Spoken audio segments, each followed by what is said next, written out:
لله رب العالمين والصلاة والسلام على سيد المرسلين وعلى آله وأصحابه أجمعين ومن تبعهم بإحسان ودعا بدعوتهم إلى يوم الدين وسلم تسليما كثيرا كثيرا أما بعد. میرے محترم بزرگوں، عزیزوں اور دوستوں، اللہ رب العزت نے قرآن پاک کی بہت سی آیتوں کے اندر مسلمانوں سے خطاب کرتے ہوئے اپنے کو یاد کرنے کا حکم دیا ہے. ارشاد ربانی ہے، اذکروا اللہ کثیرا لعلکم تفلحون. اللہ کو بہت زیادہ یاد کیا کرو، اور یاد کرنے کے نتیجے میں ہم کو کیا ملے گا؟ یقیناً تم کامیاب ہو جاؤ گے. اس چھوٹی سی اور مختصر سے آیت کے اندر اللہ رب العزت ہم کو یہ بتلانا چاہتے ہیں کہ اگر کامیاب ہونا چاہتے ہیں تو اللہ کو یاد کرنا، اللہ کا ذکر کرنا، اللہ کا دھیان اپنے ذہنوں کے اندر بٹھانا یہ ضروری اور واجب ہے. جتنا ہم اللہ کو یاد کریں گے اللہ تعالیٰ اتنا ہم کو کامیاب کریں گے، اور جتنا ہم اللہ کو بھول جائیں گے پھر ہم کو ناکامی کا سامنا کرنا پڑے گا. اللہ کو یاد کرنے کا اصل مطلب کیا ہے؟ علماء نے اس کے کئی مطلب اور اس کے مقاصد بیان فرمائے ہیں. چند اہم چیزیں میں آپ کے سامنے عرض کروں گا. دیکھیے، قرآن پاک کے اندر اللہ رب العزت نے جہاں پر نماز کا تذکرہ فرمایا وہاں پر بھی اللہ نے کہا کہ میری یاد کے لیے آپ نماز کو قائم کرو. گویا کہ نماز تکبیر تحریمہ سے لے کر تسلیم تک، یعنی اللہ اکبر سے لے کر سلام پھیرنے تک اگر دیکھا جائے تو اس میں پوری کی پوری اللہ کی یاد ہے. ایک آدمی مسجد میں آتا ہے تو یہ سمجھ کر آتا ہے کہ مجھے اپنے معبود کے سامنے اپنے ماتھے کو ٹیکنا ہے، اپنے سر کو جھکانا ہے، اپنی نعمتوں کا اعتراف کرنا ہے، اللہ نے جو مجھے صحت دی ہے اس کا شکر ادا کرنا ہے. اس کے لیے ایک انسان، ایک مسلمان اپنے گھر سے نکلتا ہے اور اللہ کے حضور آ کر تکبیر سے اپنی نماز اور اپنی عبادت شروع کرتا ہے. تکبیر کا مطلب یہی ہے کہ اللہ کو بڑا سمجھنا، اللہ کی بڑائی بیان کرنا. تو ہم سب سے پہلے اپنے دونوں ہاتھوں کو اٹھا کر اللہ کے سامنے اس کی بڑائی بیان کرتے ہیں، اور اس کی بڑائی بیان کرنا اصل مقصود اللہ کو یاد کرنا ہے. اور ظاہر بات ہے جو انسان اللہ کو یاد کرے گا وہ اللہ کی عبادت کرے گا، اللہ کے حکموں کا خیال رکھے گا. جو انسان اللہ کو اپنے ذہنوں میں بٹھائے گا وہ گناہوں سے بچنے کی فکر کرے گا. دیکھنے میں مختصر سی آیت ہے، لیکن اللہ نے اس آیت کے اندر انسانوں کو یہ بات بتانا چاہتے ہیں کہ جتنا تم اپنے ذہن و دماغ کے اندر اللہ کو بٹھاؤ گے اور اللہ کو یاد کرو گے تو یقیناً اس کی زندگی کامیاب ہوگی. اور کامیابی کا راز ہوگا جب کوئی انسان اللہ سے زیادہ ڈرے گا، اور جو انسان اللہ کو اپنا قریب سمجھے گا اور یہ سمجھے گا کہ میں جو کام کر رہا ہوں اللہ اس کو دیکھ رہا ہے، تو یقیناً وہ غلط کاموں سے ہٹ کر نیک کاموں کی طرف آئے گا. اور یہی اس کی وجہ ہوگی کامیابی کی، یہی اس کی وجہ ہوگی کامیابی کی اور مرادی بامراد ہونے کی. اس لیے اللہ رب العزت نے اذکروا اللہ کثیرا لعلکم تفلحون، اللہ کو بہت زیادہ یاد کیا کرو تاکہ تم کامیاب ہو جاؤ گے. ایک مرتبہ صحابہ کی ایک جماعت تھی، اللہ کے رسول علیہ السلام کی خدمت میں آئی. وہ دیکھ رہے تھے کہ بہت سے لوگ عبادت بھی کرتے ہیں، نمازیں بھی پڑھتے ہیں، روزہ بھی رکھتے ہیں، اور اللہ نے ان کو جو مال دیا ہے، جو دولت دی ہے، وہ دولت اللہ کے راستے میں خرچ کرتے ہیں. ظاہر بات ہے کہ وہ نماز ہم بھی پڑھتے ہیں، وہ بھی پڑھتے ہیں، روزے ہم بھی رکھتے ہیں، وہ بھی رکھتے ہیں، لیکن جہاں تک اللہ کے راستے میں صدقہ کرنے کا سوال ہے، ان صدقہ کرنے میں مالدار لوگ ہم سے آگے بڑھ گئے. اللہ کے رسول علیہ السلام کی خدمت میں آ کر انہوں نے کہا ذهب اهل الدثور بالاجور، ذهب اهل الدثور بالاجور. فرمایا کہ مالدار جتنے لوگ ہیں وہ سب جتنا اجر تھا، جتنا ثواب تھا وہ سب لے اڑے. اللہ کے رسول نے فرمایا یہ کیسے؟ اور صحابہ نے عرض کیا کہ وہ ہم بھی نماز پڑھتے ہیں، وہ بھی نماز پڑھتے ہیں، ہم بھی روزہ رکھتے ہیں، وہ بھی روزہ رکھتے ہیں، لیکن جو کام مالدار کرتے ہیں ہم وہ کام نہیں کر پاتے ہیں. مالداروں کو اللہ نے مال دیا ہے، وہ مال کے ذریعے سے ثواب کماتے ہیں، لیکن ہم اس کو ثواب نہیں کما پاتے. تو اللہ کے رسول علیہ السلام نے ان کو خوشخبری دی. فرمایا اللہ نے تمہارے لیے بھی بہت سے ثواب کے کام رکھے ہیں. لا الہ الا اللہ کہنا یہ صدقہ ہے, یہ ثواب کا باعث ہے. سبحان اللہ کہنا صدقہ ہے, یہ ثواب کا باعث ہے. اللہ اکبر کہنا یہ صدقہ ہے, ثواب کا باعث ہے. نیکی کا حکم دینا یہ صدقہ ہے. امر بالمعروف صدقہ, نہی عن المنکر صدقہ. فرمایا اللہ کے رسول نے جب کوئی برائی کو تم دیکھو اس کو روکو, یہ بھی صدقہ ہے. بہت خوش ہو گئے.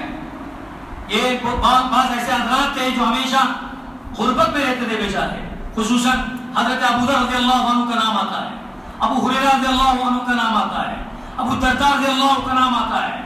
یہ وہ اصحاب تھے جن کے پاس مال و دولت نہیں تھی, لیکن اللہ نے ان کے پاس تفقہ فی العلم دیا عطا فرمایا تھا.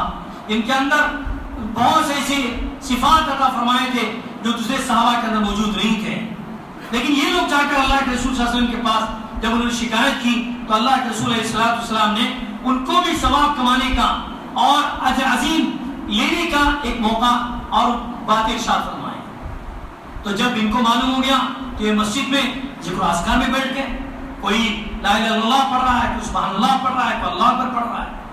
تو اجلیل صحابہ جو اغنیاء تھے, مالدار صحابہ تھے, انہوں نے بھی ان کو دیکھا, اچھا یہ لوگ یہ کام کر رہے ہیں, لا الہ الا اللہ کی تسبیح پڑھ رہے ہیں, سبحان اللہ پڑھ رہے ہیں, اللہ اکبر پڑھ رہے ہیں. تو وہ لوگ بھی آ کر بیٹھ کر پڑھنے لگے جتنے مالدار تھے. اس کے اندر حضرت عثمان عفان رضی اللہ عنہ تھے, حضرت ابوبکر صدیق رضی اللہ عنہ تھے, حضرت عوف رضی اللہ عنہ تھے.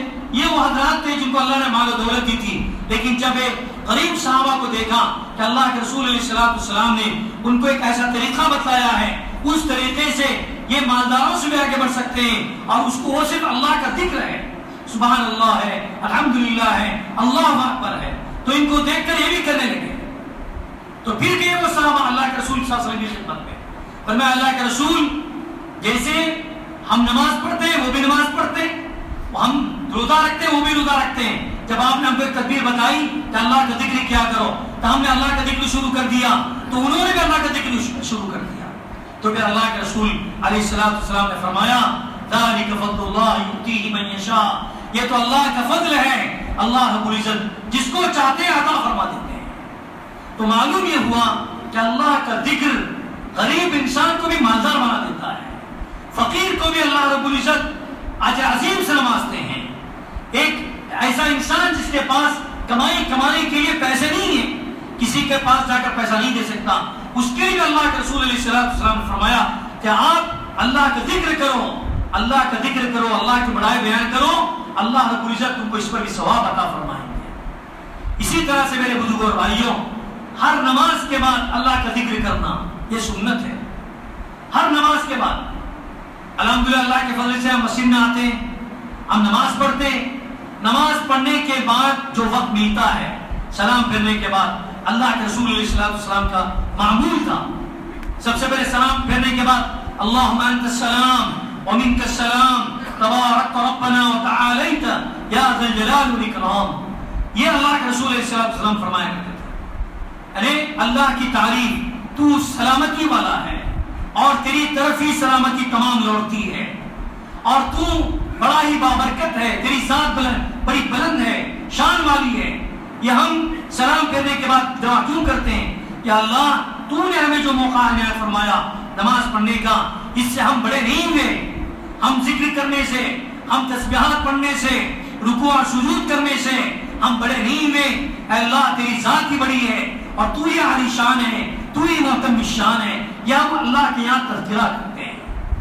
اس کے بعد پھر اللہ کے رسول علیہ السلام فرمایا کہ جو نماز کے ہر فرض نماز کے بعد 33 مرتبہ سبحان اللہ, من سبح تسبیحۃ 33, اللہ کے رسول نے فرمایا کہ جو شخص 33 مرتبہ سبحان اللہ پڑھے, اس کے بعد 33 مرتبہ الحمدللہ پڑھے, 33 مرتبہ اللہ اکبر پڑھے, پھر ایک مرتبہ وہ کلمہ جو کلمہ توحید کہلاتا ہے, لا الہ الا اللہ وحدہ لا شریک لہ لہ الملک ولہ الحمد یحیی ویمیت وہو علی کل شیء قدیر. یہ کلمات جو کوئی ادا کرے گا اگر اس کے گناہ سمندر کے جھاگ کے برابر بھی کیوں نہ ہو اللہ تعالیٰ اس کو معاف فرما دیتے ہیں. کتنی بڑی فضیلت ہے. سمندر کا جھاگ, سمندر کا کنارہ, سمندر کتنا بڑا ہے یہ بتانے کی ضرورت نہیں. انسان دیکھ سکتا ہے کہ دنیا اللہ نے بنائی ہے, اس کے اندر جو پانی کو بسایا ہے 3 جگہوں پر, یعنی 3 حصے کو پانی اور 1 حصہ خشکی, کوئی اتنا بڑا سمندر اللہ نے بنایا. لیکن اس حدیث کے اندر اللہ کے رسول بتلانا چاہتے ہیں کہ جو اللہ کے ذکر سے اللہ کے قریب ہونا چاہتا ہے, جو سبحان اللہ پڑھتا ہے, الحمدللہ پڑھتا ہے, اللہ اکبر پڑھتا ہے, اس کے کتنے بڑے گناہ کیوں نہ ہو اللہ رب العزت اس کے گناہ کو معاف فرما دیتے ہیں. اور اسی انسان کو مثال کے لیے فرمایا کہ سمندر بہت بڑا ہوتا ہے, اس کی چوڑائی بہت بڑی, اس کا کنارہ ایک کنارہ سے دوسرے کنارہ انسان گن نہیں سکتا. لیکن اللہ رب العزت نے اپنی اس کے گناہوں کی کثرت کے باوجود معاف کرنے کے لیے مثال بیان فرمائی کہ اگر سمندر کے جھاگ کے برابر بھی گناہ ہو انسان کے تو اللہ رب العزت ان ذکر و اذکار سے اللہ تعالیٰ اس گناہ کو معاف فرما دیتے ہیں. ذرا سوچنا چاہیے میرے بزرگوں اور بھائیوں, ہم کئی سالوں سے پڑھ رہے ہیں تسبیحات, لیکن کبھی اس فضیلت کو سامنے رکھ کر ہم تسبیحات کو پڑھیں. جب میں تسبیح پڑھ رہا ہوں, اس تسبیح سے میرے کتنے گناہ معاف ہو رہے ہیں, اس تسبیح سے میرے کتنے درجے بلند ہو رہے ہیں, میرا کتنا مقام بلند ہو رہا ہے. اس کو ذہن میں رکھ کر ہم تسبیح پڑھیں گے تو ہمارا کتنا بڑا کام ہی کیوں نہ ہو, ہم سلام پھیر کر مسجد سے باہر نہیں نکلیں گے جب تک ان تسبیحات کو نہ پڑھیں گے, جب تک ان تسبیحات کو نہ پڑھیں گے. ہم سمجھتے ہیں کہ سلام پھیر دیا, کوئی کام ہے, فوراً چلے گئے. ہم کو یہ سمجھنا چاہیے اس کام سے بڑا یہ کام ہے. تسبیحات کا پڑھنا سب سے بڑا کام ہے. جیسے میں نے کہا یہ تو اللہ کا ذکر ہے, اللہ کو یاد کرنا ہے, اس کے ساتھ ساتھ یہ تسبیحات ہے, سبحان اللہ, الحمدللہ, اللہ اکبر, ہر موقع پر پڑھنا, ہر موقع پر اس کو یاد کرنا. پھر خصوصاً نماز کے سلام پھیرنے کے بعد پڑھنا, اس کے لیے اللہ کے رسول علیہ السلام نے خصوصی طور پر ارشاد فرمایا کہ اگر اس کے بہت سے گناہ کیوں نہ ہو اللہ اس کو معاف فرما دیتے ہیں. ایک حدیث میں اللہ کے رسول علیہ السلام فرمایا کہ جنت جو ہم نام سنتے ہیں, جنت ایک چٹیل میدان ہے.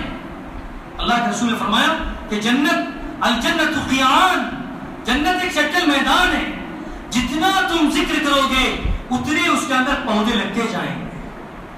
جتنا ہم ذکر کریں گے, سبحان اللہ کہا, الحمدللہ کہا, اللہ اکبر کہا, تو جس جنت کے اندر جو جنت خالی میدان پڑا ہوا ہے اللہ رب العزت اپنے فضل سے اس ذکر کی بنیاد پر اور ذکر کی وجہ سے وہاں پر باغات اور درخت لگتے جائیں گے. پھر انسان جب اس دنیا سے چلا جائے گا اور اس کی فیصلہ ہو جائے گا جنت کا اور جہنم کا, جب جنت میں جائے گا تو دیکھے گا کہ باغ اتنا عالیشان ہے, اس کو فرشتے کہیں گے کہ کیوں دیا گیا, اس لیے کہ تو دنیا کے اندر اللہ کو یاد کیا کرتا تھا, اللہ کی ذکر میں تیری زبان رت تھی اور ہمیشہ زبان پر اللہ کا ذکر ہوا کرتا تھا. اسی کا نتیجہ ہے کہ اللہ نے جنت کے اندر تیرے لیے اتنے عالیشان باغات لگا دیے ہیں. تو میرے بزرگوں اور بھائیوں, یہ سب فضیلت بیان کرنے کا مقصد یہی ہے کہ اللہ کے رسول علیہ السلام چاہتے ہی ہیں کہ میری امت کم از کم ان فضیلتوں کو سن کر اللہ کا ذکر کرنے والے بن جائیں اور سبقت کرنے والے بن جائیں, آگے آنے والے بن جائیں. ایک حدیث میں اللہ کے رسول فرمایا سبق المفردون, مفردون یعنی مفردون آگے بڑھ گئے. صحابہ نے پوچھا اللہ کے رسول مفردون سے کون مراد ہیں, مفردین کس کو کہتے ہیں؟ تو اللہ کے رسول فرمایا الذاکرون اللہ والذاکرات, فرمایا مفردون وہ ہیں جو اللہ کو سب سے زیادہ یاد کرنے والے, اور وہ عورتیں جو سب سے زیادہ اللہ کو یاد کرنے والی ہیں. یہ مفردون ہیں, یہ ثواب لینے میں سبقت کر گئی اور ثواب حاصل کرنے میں آگے بڑھ گئی, یہ مرد بھی اور عورتیں. اس لیے میرے بزرگوں اور بھائیوں, ہم کو جو بھی وقت ملتا ہے اس کے اندر ہم کو اللہ کا ذکر کرنا چاہیے, اللہ کو یاد کرنا چاہیے, اور خصوصاً جب ہم اللہ کو یاد کریں گے تو دل کے اندر اطمینان نصیب ہوگا. الا بذکر اللہ تطمئن القلوب, کان کھول کر سن لو, دلوں کا اطمینان اللہ کے ذکر میں ہے. دلوں کا اطمینان بڑی بڑی کوٹھیوں میں نہیں ہے, کاروں میں نہیں ہے, بنگلوں میں نہیں ہے, مال اور پیسوں میں نہیں ہے. دنیا دیکھ چکی ہے کہ جتنا بڑا مالدار ہوتا ہے